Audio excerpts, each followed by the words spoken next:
Ẹ kú dédé àsìkò yìí níbikíbi tí ẹ bá ti ń gbọ́ mi o. Sinimá tuntun tí a mú wá fún yín látọwọ́ Ìtẹ̀lẹ̀ The Icon. Ẹ mọ̀ pé Ìtẹ̀lẹ̀ kò ní bá wọn ṣe sinimá tí ò lórí tí ò nídìí. Sinimá tó bá ń lé kàǹkà. Ṣùgbọ́n tó gba sinimá gbáǹkọ́gbì ní Ìtẹ̀lẹ̀ The Icon máa ń ṣe. Eléyìí ló pa àkọlé rẹ̀ ní Olédìran. Olédìran. Irú orúkọ fíìmù yẹn lásán kan tí kọ́kọ́ fún ní nǹkan tí ó máa ń sọ pé kí ló dé Olédìran, kí odidi ìran òbí mẹ́ta mẹ́rin máa jalè, kí ló fà á?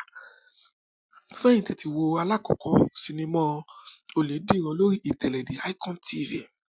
Tẹ́ bá wá fẹ́ kí wọ́n tètè gbé part 2 jáde, ẹ kọ́mẹ̀ntì Olédìran part 2 kẹ́dẹ̀ subscribe sí orí channel yìí kí a lè tètè mú wá fún yín ọjọ́ tí wọ́n máa drop Olédìran apá kejì. Olédìran apá kejì. Ẹ kọ́mẹ̀ntì Olédìran part 2 sí comment section. Olédìran part 2 sí comment section.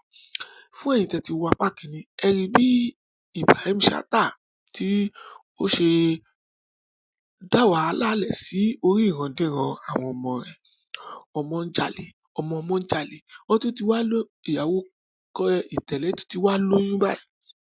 Wọ́n sì ń gbìyànjú láti mọ báwọn ṣe fẹ́ yọ olè kúrò lójú èyí tí ọmọ tán ṣẹ̀ṣẹ̀ fẹ́ bí òfin ní jalè. Ṣé ẹ rí àmì tí wọ́n rí? Yetunde Barnabas ni ó ṣe òòṣà olè tí ó ń tẹ̀lé wọn káàkiri. Ìtẹ̀lẹ̀ ṣe ọlọ́pàá. Ọlọ́pàá tó jẹ́ pé ṣùgbọ́n ọlọ́pàá máa ń mú olè ní Ìtẹ̀lẹ̀ The Icon tiẹ̀. Tó bá ti mú olè, ó máa ń fi olè lẹ̀ ni o. Olédìran, Olédìran.